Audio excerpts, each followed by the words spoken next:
आपण वारंवार अजितदादांच्याकडे असू दे किंवा महाराष्ट्र शासनाकडे कामांची मागणी करतात, त्याच्या आपल्याकडे किती पाठपुरावे केलेले आहेत, तर कशा पद्धतीने आपल्याकडे काम आपण खेचवण्यात यशस्वी झालात? नुकताच आम्हाला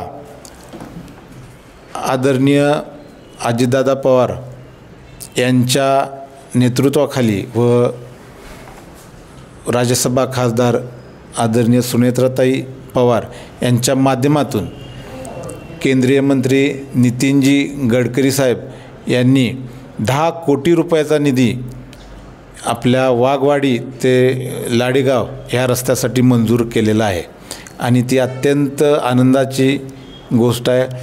त्यामुळे तो रस्ता मोठा होईल, आणखी एक विकासाचं जाळं कनेक्टिव्हिटी आपल्या तालुक्यात चांगल्या पद्धतीनं तयार होईल।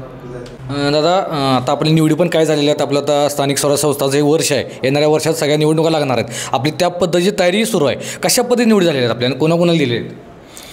नक्कीच आम्ही पक्षाची ताकद वाढण्यासाठी प्रयत्न करीत आहोत आणि येणाऱ्या निवडणुकीसाठी कसा पक्ष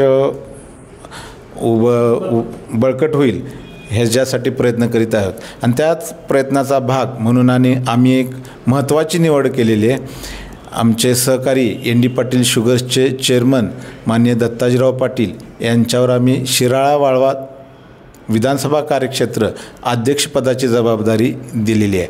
त्यांच्या निवडीने येत्या काळात पक्ष संघटनेच्या कामाला गती मिळेल आणि प्रामुख्यानं निवडणुकीसाठीचा पक्ष आम्ही उभा करू। दादा, आता राष्ट्रवादी पक्षाच्या चिन्हावरती आपल्या निवडणुकाच्या पूर्वी झाली, इथून पुढे पण आपण लढणार आहात।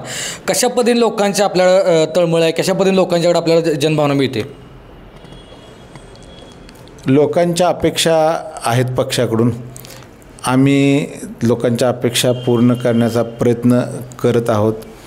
सामान्य लोकांची जी काही कामं असतात ते कामं करण्यावर आमचा भर आहे। लोकांची अनेक प्रकारची कामं असतात, ती कामं प्रत्यक्षात करणं, लोकांना सुविधा देणं ह्या गोष्टीवर आमचा सध्या भर आहे आणि लोकांकडून चांगला आम्हाला प्रतिसाद मिळत आहे। आता अगदी शेवटचा प्रश्न आणि सर्वसामान्य नागरिकांपासून सगळं राजकारणी लोकांना पडलेला एक प्रश्न आहे की जे आता माध्यमांमधून काय बोललं जाते की स्थानिकचे जे आजी माजी आमदार आहेत ते सुद्धा आपल्या गटात येण्यासाठी इच्छुक आहेत किंवा तसे प्रयत्नही सुरू आहेत, तर आपल्याकडे तालुक्याची जबाबदारी आहे, आपल्याकडे काय सांगाल, कसं बघता आपण? नक्कीच पक्षात अनुभवी कितपत तथ्य कितपत आहे? पक्षात अनुभवी लोक येत असतील तर त्यांचा आदरच आहे, त्यांचं स्वागतच आहे आणि ह्या घडामोडी ह्या जिल्हा पातळीवर घडत आहेत किंवा दादांच्या लेवलला घडत आहेत। नक्कीच त्या घडामोडी घडत आहेत असं आम्हीही ऐकून आहोत आणि ते नवीन लोक किंवा जुने लोक नेते आले तर आम्ही त्यांच्या नेतृत्वाखाली काम करीन। ओके, तर हे होते केदार पाटील यांनी अजितदादांनी जे कामं इकडं दिलेले आहेत आणि ते कामाचा कशा पद्धतीने वाटप झालेलं आहे किंवा ज्या निवडी झालेल्या आहेत त्या निवडी कशा पद्धतीने झाले, तो इथून पुढची त्यांची रणनीती कशी असणार आहे यावर सखोल त्यांनी आपल्याला माहिती दिलेली आहे। एविनन मराठीसाठी शीतल कुमार शेटे, इस्लामपूर।